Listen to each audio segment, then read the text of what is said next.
रामकृष्ण हरी माऊली. आपण आहोत आता माऊली दिंडी सोहळ्यामध्ये. आजचा हा प्रवास आहे पुणे ते सासवड. बघा इथं आम्ही आता थांबलेलो आहोत विसाव्यासाठी. सर्व वारकरी भरपूर मोठ्या प्रमाणात हा जो वारकरी दिंडी सोहळा आहे खूपच अलोभनीय आहे. आणि जो हा वारीचा आनंद आहे हा म्हणजे शब्दात सांगणं कठीण आहे. तर हरिनामाच्या गजरामध्ये सर्व आसमंत हा दुमदुमून जातो. आणि हरिनामाच्या गजरात एक एक पाऊल कसा पुढे जातो काही कळत नाही.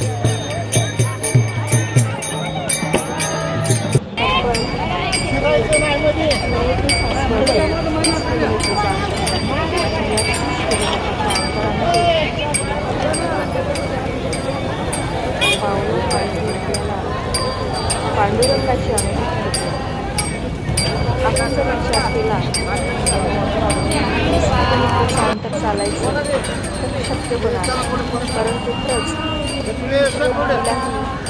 न्यारी आहे.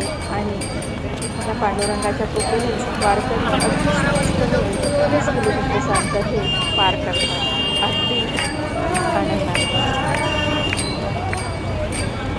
हरिनामाच्या गजरामध्ये आणि भजनं गात पुणे ते सासवड हे अंतर कधी संपलं काही कळत नाही. खरंच हा आनंद म्हणजे मला तर म्हणजे खूप असा अनुभव चांगला आलेला आहे. असं वाटते दरवर्षी परत वारीला.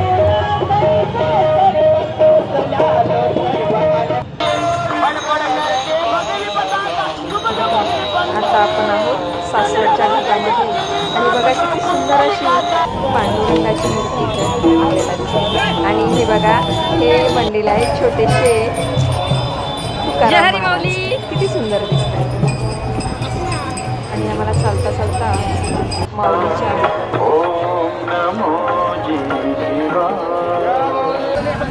असेच पंढरीची वारी घरबसल्या करायची असेल तर आपल्या चॅनलला सबस्क्राईब करा आणि बेल आयकॉन प्रेस करा, जेणेकरून आपल्याला प्रत्येक व्हिडिओची नोटिफिकेशन मिळत राहील आणि आपल्याला घर बसल्या पंढरीची वारी करता येईल. रामकृष्ण हरी.